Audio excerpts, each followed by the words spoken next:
Hey everyone, Tony here, Psyched on Baseball Cards. Today I'm going to do a contest video. This is for Shoebox Legends, Shane. I'm pretty sure most of my current followers know Shane, but if you don't, I will leave a link to his channel below.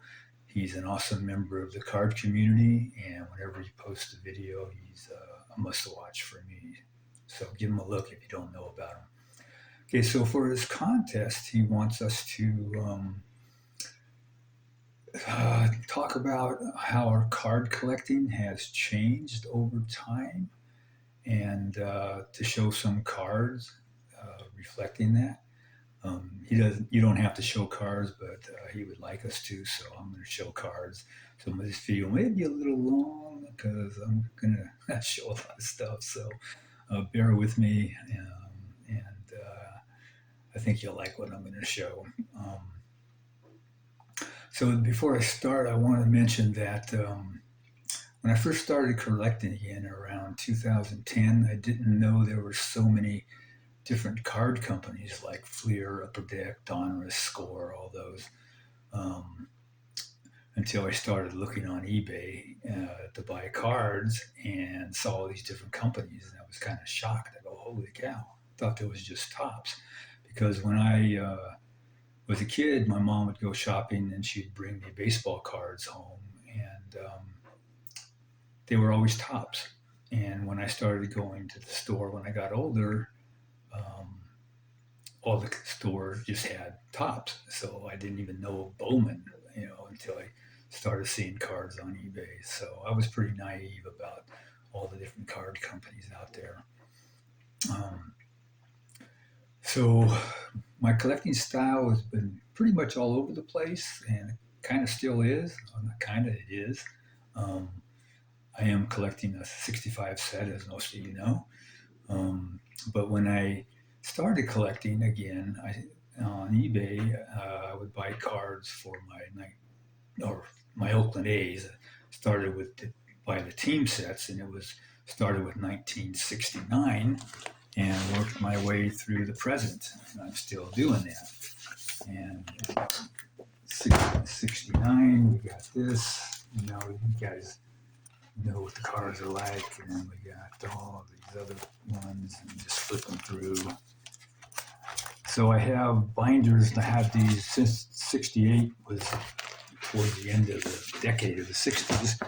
I combined the 70 cards with the 68. So I have in that first binder, I have 68 through 79. And then I have all the other binders written by decades. 80s, 90s, 2000, 2010, 2020s. And so I'm going to be getting my team set for the Oakland A's 23 Series 1 probably in the mail next week. And excuse me here, I should have brought some water.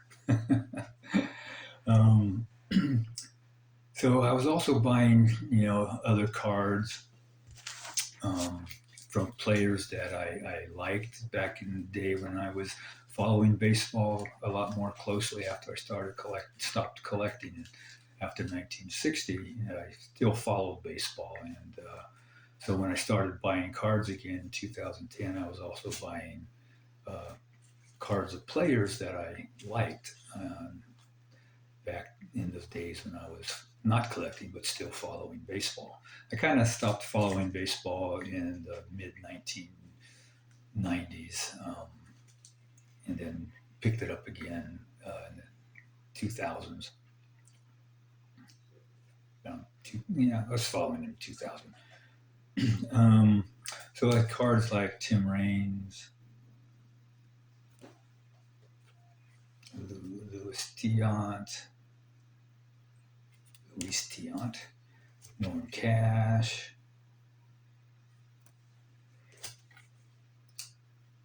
Frank Robinson, Jesus Lou, Al Kaline, Ozzie Smith, and Jack Morris.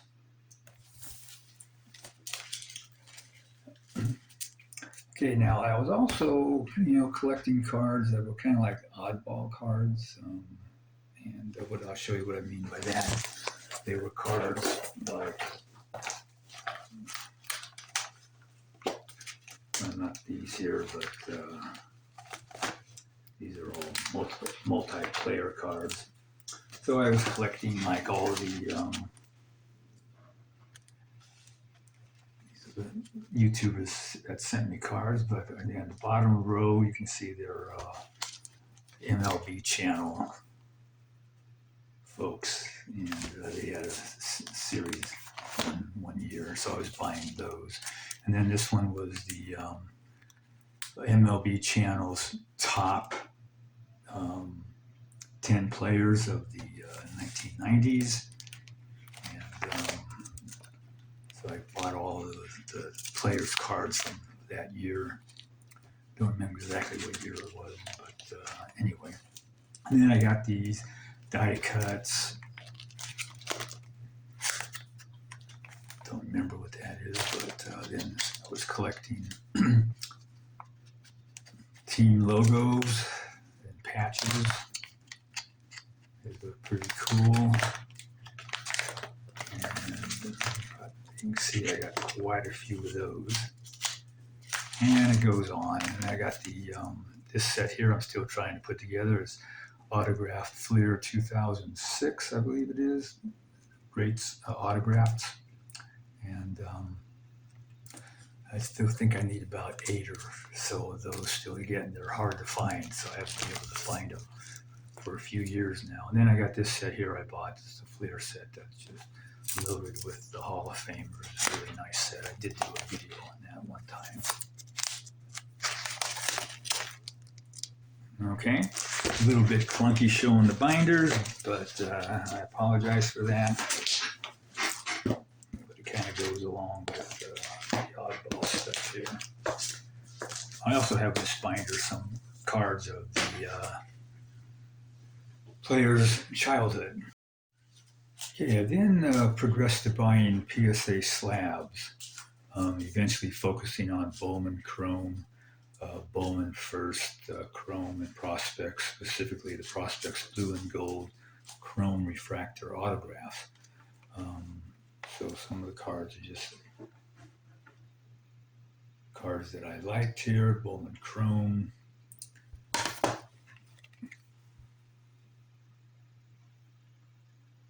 Goldie, then the Prospect cards, Refractor Autos, cards like this, and blue refractors,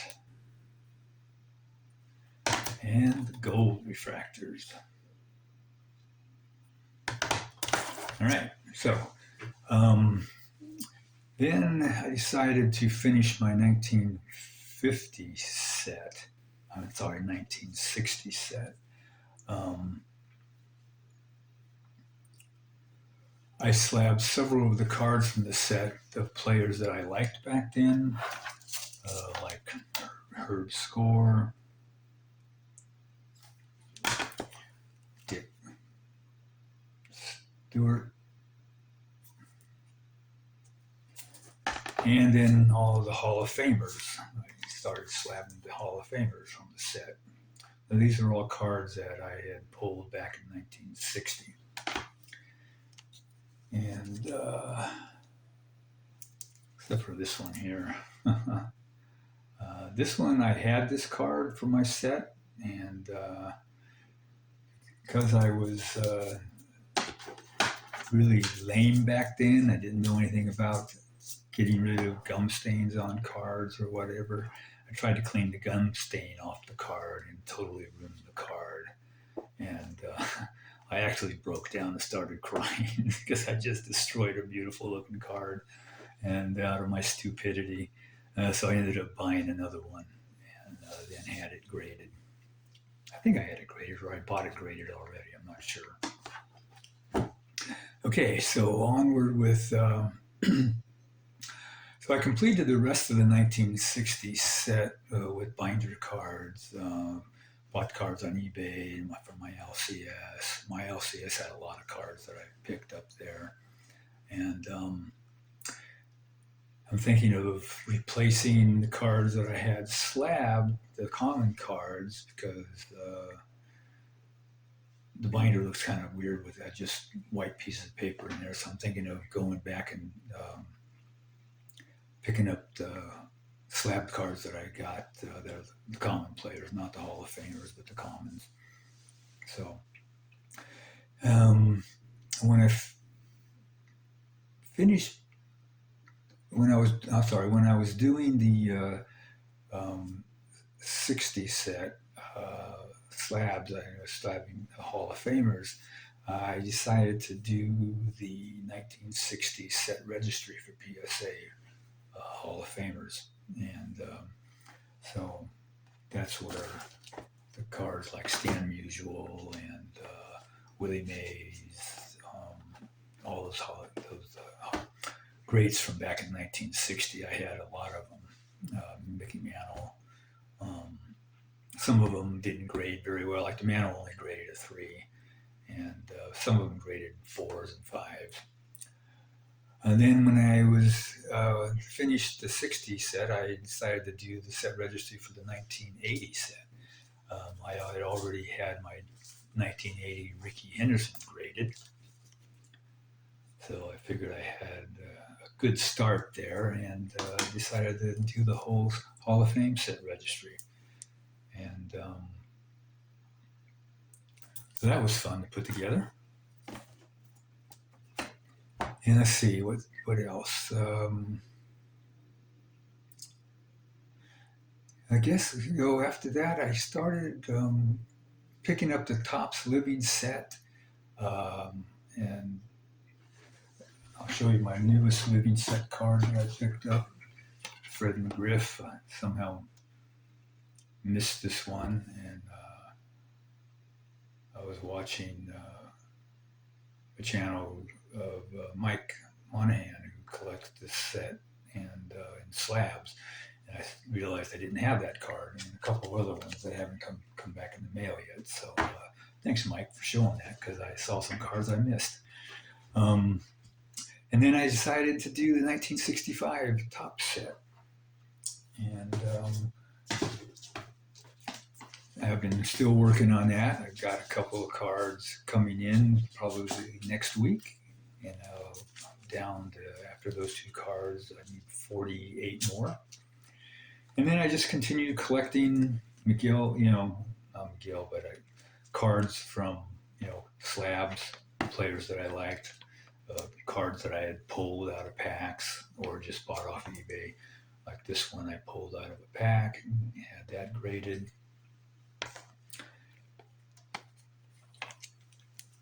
This one here, not sure if I pack pulled that or bought it graded, I'm not sure. But you see, I'm still kind of just, picking up cards like this as I go along. Like I say, I'm still all over the place. I'm not really focused. I'm not buying a lot of modern these days, except for the A's. And just going to keep collecting like that. I don't have any plans of doing anything differently. I don't think I'll do any more set building after I finish the 65 set. And then I'm just going to keep collecting the stuff that I'm collecting, cards that I like for the most part. And I got these here, I still do the Topps now, like I said. And also Project 2020, I was doing those when they came out.